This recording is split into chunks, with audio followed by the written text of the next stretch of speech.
no se van solo. Ya quisiéramos que se van solo, pero no se van. Así que tú inviertes tiempo y energía. Entonces, delta de G positivo para todo el ordenado, todo lo que invierte tiempo. ¿Sí? ¿Qué significa entropía? Desorden. Y hay una relación muy interesante, hay una fórmula que las reúne todas, que dice delta de G es igual a la entalpía menos la temperatura y el delta de S, que tal vez lo deben haber visto con el profesor Tume. Entonces, si tú pudieras observar todo este fenómeno, tú dirías, bueno, si tengo alta entropía, más desorden, al final voy a tener un delta de G más negativo, siempre. Entonces, siempre que hay más desorden, es casi sinónimo de hablar que el fenómeno va a ser espontáneo. Cuando algo tiene mucho desorden interno, tiende a ser espontáneo. Tu cuarto de fondo tiene mucho potencial de desorden. Por eso al final se desordena solo. ¿Sí? ¿Eso está quedando claro? Entonces, ¿cuál sería la respuesta para esto? ¿Cuáles serían sus parámetros de delta de S y delta de G de este simport? Solo con signos, positivos y negativos. ¿Negativo qué? El delta de G negativo porque es espontáneo. Bien, genial. Delta de G negativo. El delta de S, ¿cómo sería? Recontra positivo. Y si les dijéramos que este fenómeno libera calor, ¿cómo sería? El que te evalúa calor es delta de H. ¿Ya? También sería negativo. Pero estuvimos hablando solo de esos dos, creo, en el examen. Solo para que les quede más clara la situación. ¿Está quedando claro? Ya. Disculpen que a veces parece que hablo como si estuviera hablando con niñitos, pero es porque es mi manera de asegurarme de que ustedes están comprendiendo. Y de veras, si es que ustedes, por alguna razón, cualquiera de ustedes me dijera, profesor, realmente no lo entiendo, ¿lo puedo volver a explicar? Yo no me tomo la molestia, o sea, yo no me molesto, yo te lo voy a explicar. Yo al menos sí soy así. Yo no me molesto si me hacen una pregunta que parezca tonta. O que ustedes crean que sea tonta, pero a mí no es tonta. Bien. Eso iba respecto a la primera pregunta, la cual espero que todos al menos respondan. Ya las siguientes preguntas fueron preguntas de unas fórmulas químicas, no sé si se acuerdan.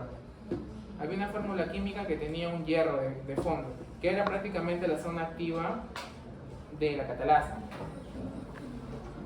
Era una molécula que tenía así un núcleo, se movió eso, un núcleo tetrapirrólico, así como, ¿por qué se está moviendo eso? Un núcleo tetrapirrólico, y en el centro había un hierro.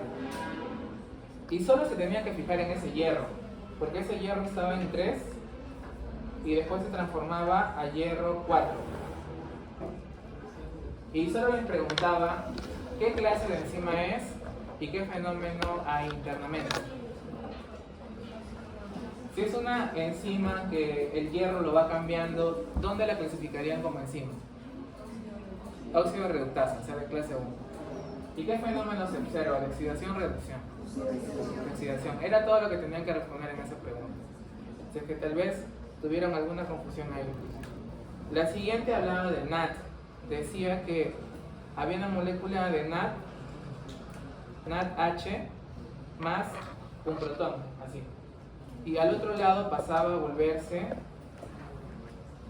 NAD más. Solo que acá había más fórmulas, ¿no? Pero solo tenían que enfocarse en eso, nada más. Aquí, ¿qué pasó? Acá las respuestas decían gana electrones, o gana H's, o pierde electrones, pierde H's.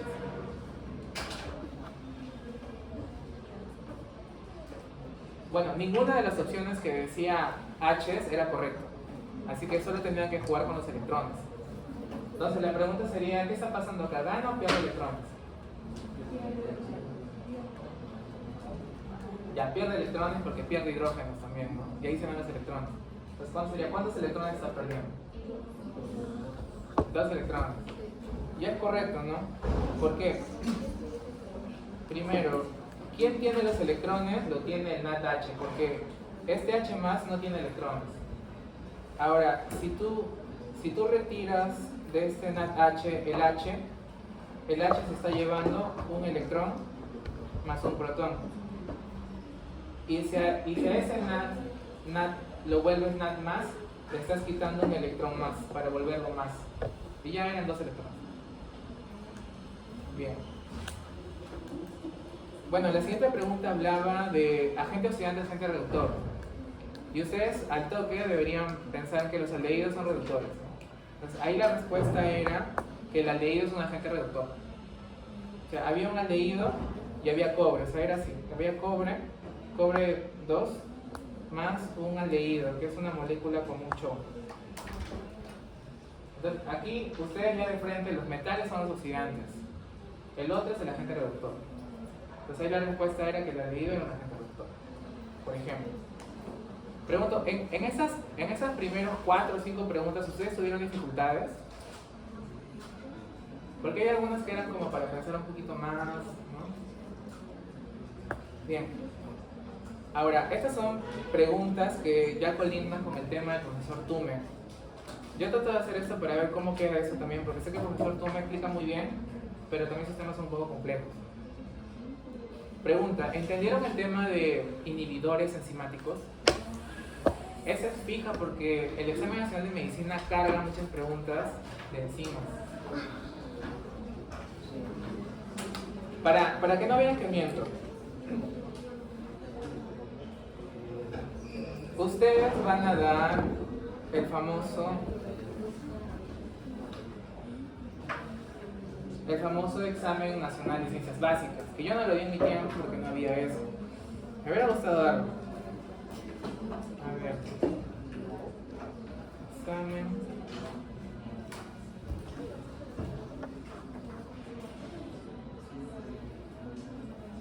Y los del examen nacional de ciencias básicas son muy transparentes. Ellos cuelgan sus exámenes, los que ya dieron, los cuelgan ahí en la base de datos de la PFAM. El famoso ENSIP. Ustedes van a dar el ENSIP.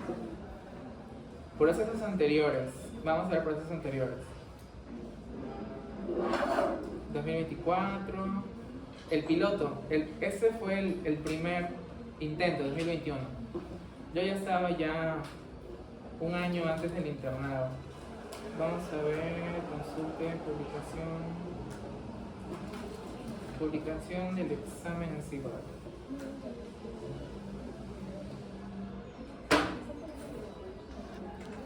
Esta es la prueba de 2021 con todo y respuestas. ¿Ya? De hecho, a mí me hubiera gustado ponerles algunas preguntas si es que yo hubiera hecho el tema de enzimas. Por ejemplo, esta pregunta. Sustancia inhibidora del YECA. ¿Te suena? Sí, enzima convertidora en Enzima convertidora de angiotensina. Y un medicamento muy usado como inhibidor YECA, enalapril, captopril y todos los que terminan en gril en farmacología. Bien. Acá la pregunta es muy puntual. Te dice, teniendo el gráfico, ese inhibidor YECA, ¿qué podría ser? Y tú tienes que fijarte acá, con inhibidor, y deducir esa pregunta.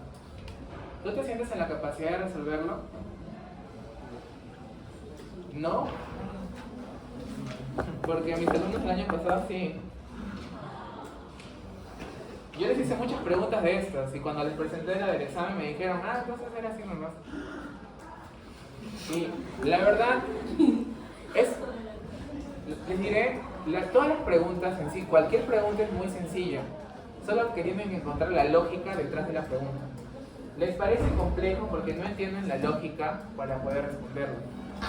Creo que acá no puedo rayar. No puedo rayar. Ya. Pero bueno. Entonces no lo entienden. Lo que explica su video. Lo explica mi video, sí. Con el profesor Tume han visto gráficas inversas de línea Weber-Burg. Ya, por eso no lo entendería. Y si preguntas así vienen en el CIT, tal vez no lo respondería. Y eso es al menos algo que a mí no me gustaría que les pase a ustedes. Bien. Me dan a explicar todo eso, pero sería como repetir la clase. Inhibidores siempre preguntan. Y también el step 1. Primero, hay 3 grandes tipos de inhibidores que se evalúan en estos temas de bioquímica. Los inhibidores competitivos, los no competitivos y los acompetitivos. ¿Saben la diferencia de esos tres tipos de inhibidores? No, papá, sí. Más o menos. Ya. Acá una regla sencilla. Los inhibidores competitivos son aquellos que el KM sí varía. Todo lo demás no, así de simple. Entonces, en los competitivos el KM es el problema. El KM es el que varía. En los no competitivos el que varía es la Bmax. Y en los acompetitivos varían los dos. Tanto el KM como la Bmax son los que varían. Es más, esto es clave para tres preguntas que les dieron en su examen. En su examen les preguntaron que parecía 3 veces la misma pregunta, de Bmax y KM. Y a todo esto, ¿qué es el KM?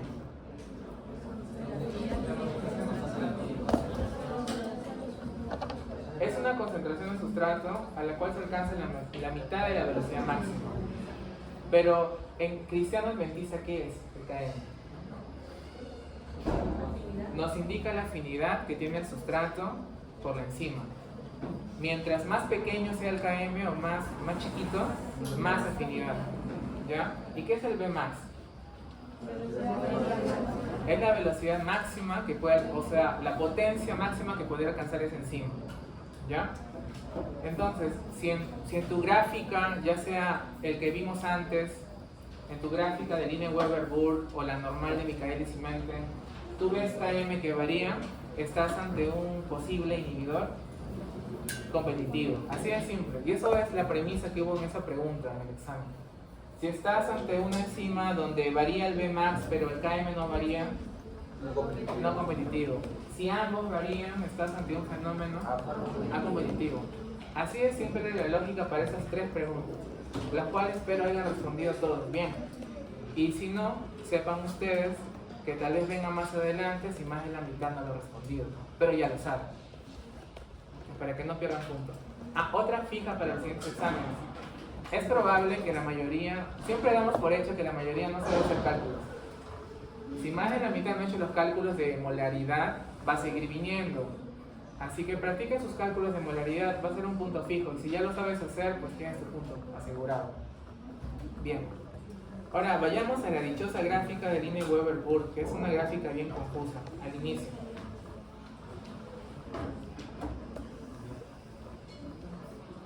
Sí, estoy de contra checo, por eso no soy universitario.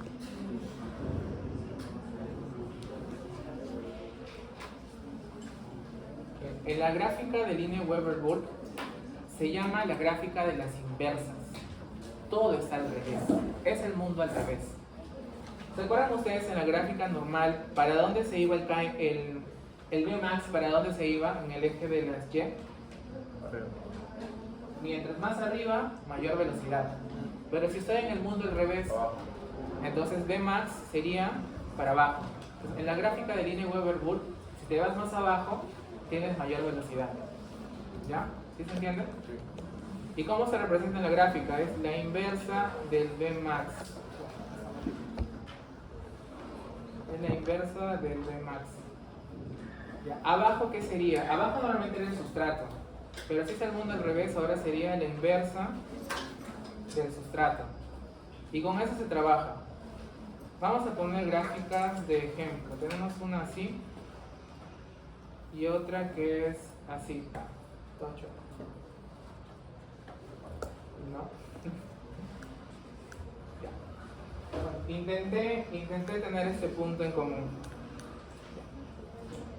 Ahora, todo lo que está en este eje de acá significa Vmax, ¿ya? En estas dos gráficas vamos a ponerle a una la enzima 1 y la enzima 2 afectadas por diferentes sustratos. En el caso de la enzima 1, digamos que sea la ECA, ¿ya? Así como lo puso su profe en su examen, la ECA. Y la segunda de acá va a ser la ECA, pero más una sustancia desconocida. La ECA normal, ¿cómo es su Vmax? Más o menos, acá está su Vmax, ¿no? De la ECA normal, porque está en el índice. Y de la ECA más el sustrato, ¿cómo está el Bmax? En el mismo lugar, ¿no? Ambos chocan acá el Bmax. ¿Hay variación en el Bmax? No. ¿Dónde está el Km? El Km está abajo. Acá está el Km y acá está el otro Km. Es el intercepto con el eje X. Sí, recordando un poco matemática. Entonces, en esta zona de acá, ¿hay variación en el Bmax en las enzimas? No. Son iguales, perdón, tienes razón, Bmax no hay variación. ¿En el Km hay variación? Sí. Sí. Entonces, si hay variación en el Km y no hay variación en el Bmax, ¿ante qué está? Un inhibidor competitivo. Ya respondieron una primera pregunta. La otra sería, tal vez, quién es el inhibidor y cómo lo inhibe, ¿no? Entonces, basado en este fenómeno tan sencillo que acabamos de ver, ¿cómo ven esta gráfica ahora? ¿Cómo ven esta gráfica? ¿A qué se parece? ¿A qué tipo de inhibición? ¿Hacia el ojo nomás? Competitiva. Es mucho más sencillo ahora, ¿no? Solo que entendieron la lógica. Bien. Y como ven ustedes, el inhibidor, ¿qué hace con el Km el inhibidor? Lo acerca más a cero. Entonces, mientras el Km se acerca más a cero, significa que el inhibidor hace que el sustrato tenga menos afinidad. ¿Se acuerdan ustedes que lo normal era que el Km, por ese lado, el Km mientras más pequeño y más cercano a cero era más afinidad? En el mundo al revés, como esta gráfica, mientras más te acercas a cero, tienes menos afinidad, porque es al revés. Por eso el inhibidor inhibe, porque hace que tenga menos afinidad. ¿Sí? Y para el caso del paciente conviene, porque la enzima, la ECA, si tiene menos afinidad por la angiotensina, el paciente tiene menos hipertensión como el producto enzimático. O sea, eso sí le ayuda a un paciente. Entonces, acá lo único que te preguntan es, ¿qué pasó con el Km en este punto? ¿El Km aumenta o disminuye? Aumentó, porque en el mundo al revés, aumentar es acercarme más a cero. De hecho, es una pregunta que a veces a algunos les marea. Por eso les encanta formular eso a los que hacen los exámenes del EXIT o de NAM. Les gusta mucho que ustedes razonen. Van a ver que el hospital es una jungla de razonamiento, al menos si rota medicina interna. En cirugía, ya no es razonamiento. Ya ni nada. Se pierden muchas cosas, pero se corta bonito. Bien, entonces ven ustedes, no era cosa del otro mundo. Las demás preguntas del profesor Tume las consideré, aunque no lo crean, eso que acabamos de hacer considero que era lo más difícil del examen, en esencia para razonar. Todo lo demás era un poco tal vez de lo que comentaron el profesor Tume en clase. Bueno, si en lo personal ustedes me comentan como grupo que aún tienen dificultades con algunos temas, podemos viabilizar una manera de poder que a ustedes no se les pase los temas que les falta aprender. Sí, no me gustaría que pasen a la unidad 4 y haya cosas que todavía no se entienden de la unidad 1 o 2. Bueno, no soy su tutor, eso lo debería hacer el tutor, pero yo me siento responsable con eso. Bien, entonces, ¿de qué vamos a dar examen la siguiente semana? Carbohidratos. Y lo que más les impactó es el ciclo de Krebs, probablemente. Pero es metabolismo de carbohidratos. Entonces, ustedes desde el domingo con el profesor Tume de la semana pasada ya empezaron, creo, a ver carbohidratos. No fue conmigo, ¿no? No fue conmigo, claro. Pero habrán dado cuenta que los temas de carbohidratos son los que hay más cantidad de temas de carbohidratos. Bien, no se asusten, al final las preguntas no son fuera del otro mundo. Ustedes han hecho este recorrido, han visto la glicólisis, han visto el ciclo de Krebs, han visto cómo hace la glucosa para entrar al ciclo de Krebs. Hay un fenómeno ahí muy interesante. La esencia de la glicólisis, inversión, ganancia, 10 reacciones. La ganancia final es 2 ATPs y un NAD reducido. Punto. Esa es toda la glicólisis. Si yo te preguntara qué es la glicólisis en el examen oral, podrías decirme eso. Y no se olviden, esto es muy preguntable. Las enzimas o reacciones químicas limitantes de la glicólisis. Las 3 grandes reacciones limitantes de la glicólisis. Muy preguntable en los exámenes. ¿Saben lo más complicado de esta unidad? No es tanto razonamiento, porque hay un poco de razonamiento. Lo más complicado es acordarse de los sustratos y las enzimas involucrados en cada ruta metabólica. La memoria acá empieza a ser un poco más difícil. Bueno, eso ya lo vieron con el profesor Tumer, yo me imagino, o con el profesor Palma. Con el profesor Palma. Acá algo muy importante. En la quinta reacción de la glicólisis hay una desviación muy importante que no sé si el profesor Palma nos habrá comentado. Cuando pasa del desentraído 3-fosfato, ya, de 1.3 a 3 fosfoglicerato, el glóbulo rojo genera ese intermedio. Es algo muy especial, porque gracias a esto, tú lo que respiras, el oxígeno puede llegar recién a los tejidos. Bien. Esto es responsable de que se libere el oxígeno del glóbulo rojo, por eso lo produce tanto en una parte de la vía glicolítica. Bueno, pero si le pregunta al profesor Palma será, ¿no? Espero que les haya hecho ese énfasis. Bien. Ese también. Después deben haber hablado de qué pasa con el piruvato, porque el piruvato cuando pasa por la universidad de la glicólisis, después tiene que hacer algo con su vida, ¿no? ¿Y qué dice el piruvato? Puedes coger 3 o 4 caminos incluso, ¿no? Después de que termine la universidad. Me puedo descarboxilar y me vuelvo a acetil CoA y me voy a la mitocondria.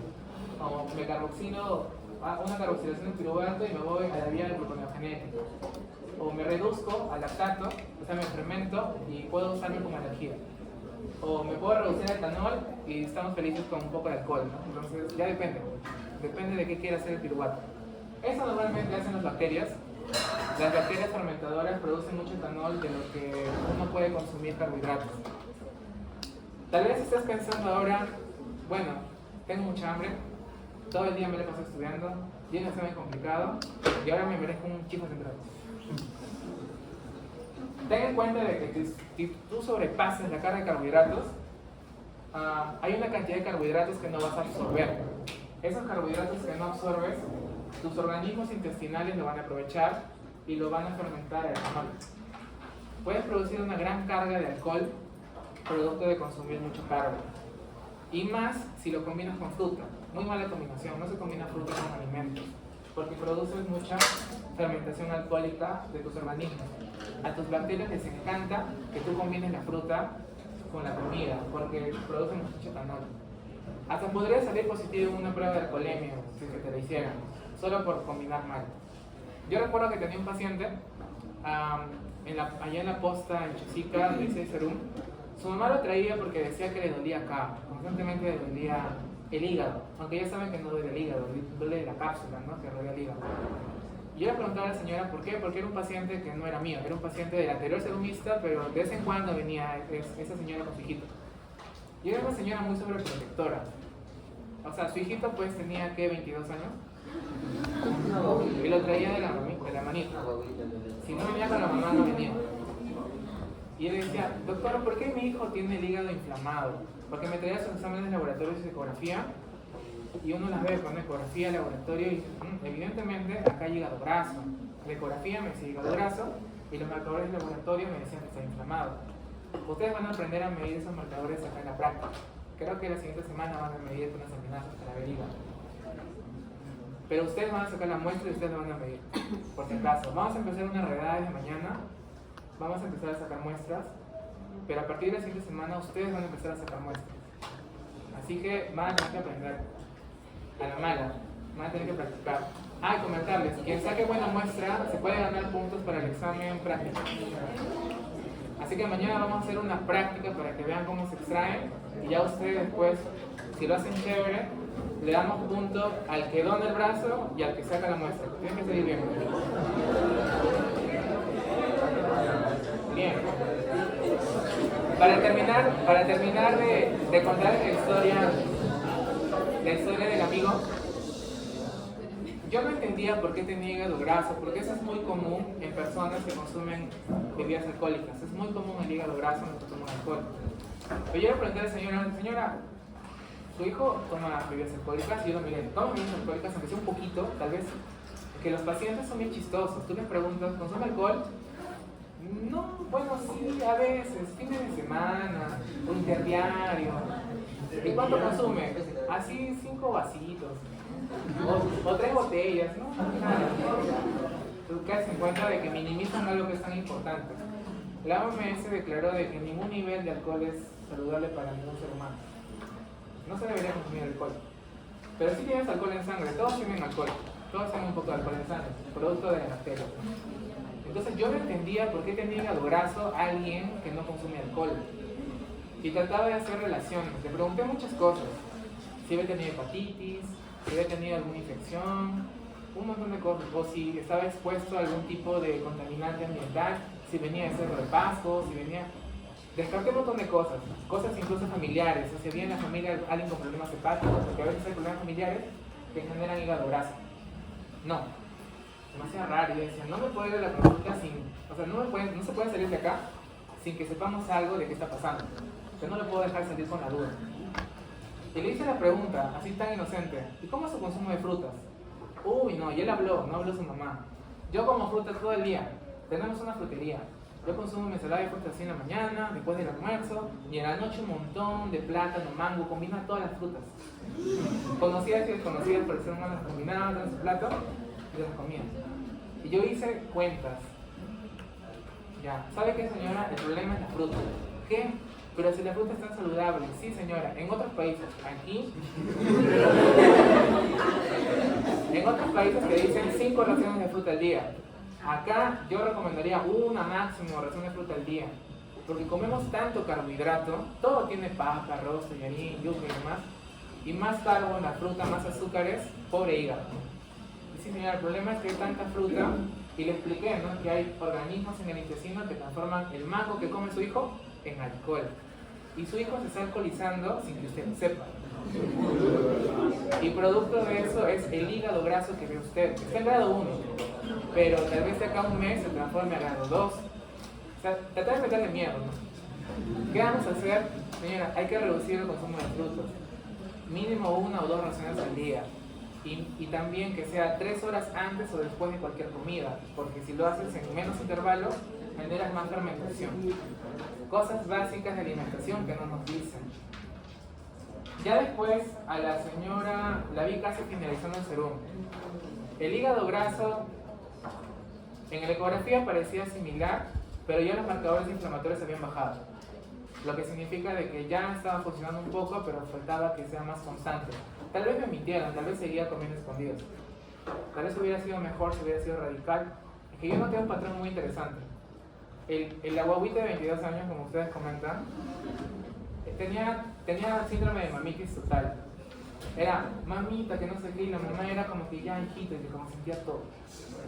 Es muy probable que le dijera, mamita, por favor, quiero comer mango. Ya, estoy bien. Yo me imagino que era muy probable. Pero que no se les pase, puede haber hígado alcohólico sin comer alcohol por consumir mucha fruta o verduras combinadas con los alimentos, o sea, mal combinadas con los alimentos, ¿no? Frutas y verduras combinadas, por ejemplo. Bien, ya vieron eso también con el profesor Palma, me imagino. El tema que me toca hoy es realmente muy sencillo, por eso hice un poco de hora. Se terminaría creo que en 15 minutos. Entonces vamos a ir de frente al tema ya, porque lo demás son cosas que ya hicieron con los hermanos antes. De hecho, yo antes hacía todos estos temas, por eso los tengo en una sola diapo. Acá una pregunta de desafío para ustedes, a ver si ya lograron concretar o comprender los temas. Se los voy a leer en español. Dice, mujer de 35 años, viene al departamento de emergencia con una historia de alcoholismo.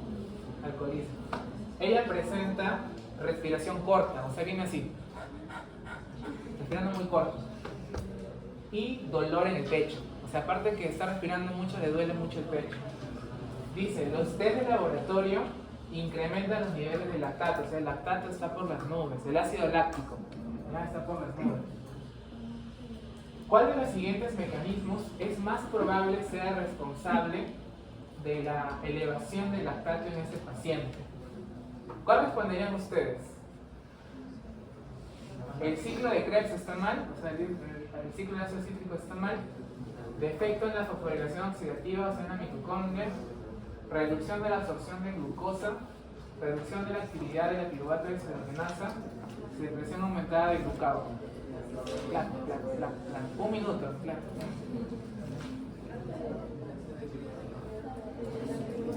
Su compañero dice la C de Cristo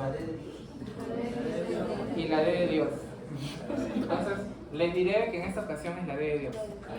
¿Ya? Es reducción de la actividad del piruvato de tirogenasa. Pero la gran pregunta es, ¿por qué?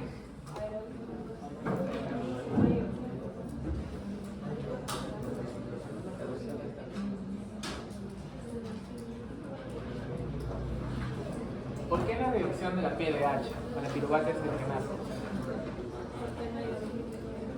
Los que tal vez acertaron por suerte, sepan ustedes que esta es una pregunta de Step 1 del examen para ingresar a residencia en Estados Unidos. Esta es una pregunta USMLE, Step 1. Y la verdad es muy sencilla, de hecho es muy monce. Les voy a explicar por qué. Primer dato, tienes mujer alcohólica. Ya, primer dato, alcohólica. El alcohol debe generar algo en el paciente. Segundo punto, tienes el lactato súper elevado, o sea, el lactato elevado. En todas las rutas que han ido revisando, ¿dónde hay lactato? ¿Dónde se produce el ácido láctico? ¿Se acuerdan del piruvato? El piruvato puede escoger varios caminos, como lo comentamos hace un rato. Uno de ellos puede ser alcohol, pero eso no viene al caso. Piruvato puede escoger ser lactato o puede seguir la vía de la PDH, la piruvato deshidrogenasa, y volverse acetil-CoA. ¿Ya? Te puedes volver acetil-CoA o lactato, siempre y cuando eso funcione bien. Si la PDH no funciona, no te vas para acá, te vas para acá. Bien, esa es una opción. Pero analizando más a fondo el caso, ¿por qué podría estar dañada la PDH en un paciente alcohólico? Y ahí viene el segundo concepto clave. La PDH es una enzima que funciona con 5 cofactores enzimáticos. ¿Cuáles son los 5 cofactores enzimáticos de la PDH para que funcione? No. Esto depende de 5 cofactores enzimáticos. ¿Ah? Son vitaminas del complejo B la mayoría.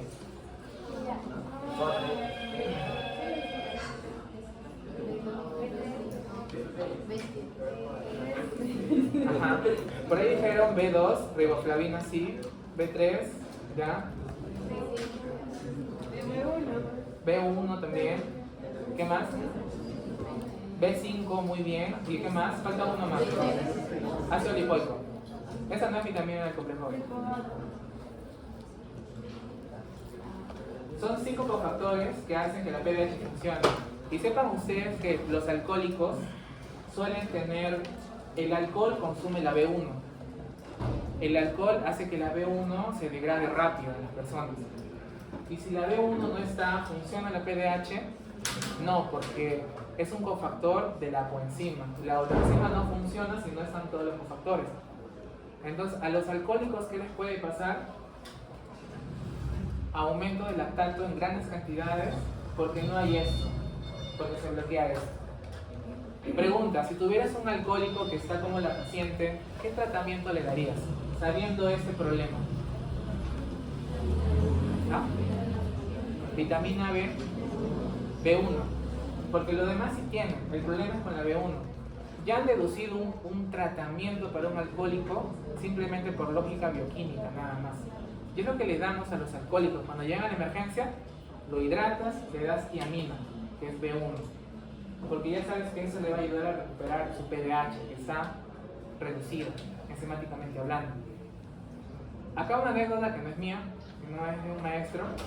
Él estaba en emergencia, también médico, y resulta que le vino su alcohólico, pues, ¿no? Todo mal, estaba oliendo bastante alcohol, era evidente, y había que hidratarlo, porque al momento de hacer las pruebas de hidratación, elasticidad, pruebas del pliegue y demás, se notaba, estaba deshidratado. No, antes de que se venga un lactato y nos venga un problema, la acidosis láctica, mejor le damos B1. Pero resulta que, eso pasó en Arequipa, no había B1. Y la indicación del doc era darle 6 unidades de B6, no, de B1, perdón, 6 unidades de B1. Y la licenciada dijo, mire doc, no tenemos B1, pero ¿sabe qué tenemos? Tenemos B6. Pues ¿qué tal si en vez de darle 6 B1 le damos B6? Para la licenciada eso era una idea muy genial. Pero la B6, nada que ver químicamente hablando con la B1. La B6 es piridoxina y la B1 es tiamina. Así que no cometan esos errores, por favor. Y ustedes son los que tienen que poner el orden, porque a veces salen ideas y no son correctas. Ustedes siempre tienen que hacer el fundamento de todo para que arreglen el problema. Bien, ¿qué les parece una pregunta, Steph? ¿Todo interesante? Y con lo poco que hemos hablado ya pueden resolverlo. Y así hay muchas preguntas de PDH. A los de Steph les encantan mucho problemas de PDH. Bueno, acá hay una explicación de por qué es la PDH. Sepan ustedes que hay una página que tiene estas preguntas Steph sorteadas. Y si te equivocas o no, te da las respuestas de por qué sí y por qué no. Después se las paso, si quieren, para que vean. Bien, pasamos todo eso y vamos a mi tema. Sí, pasaron muchas cosas, ¿no? En sus cursos de la semana.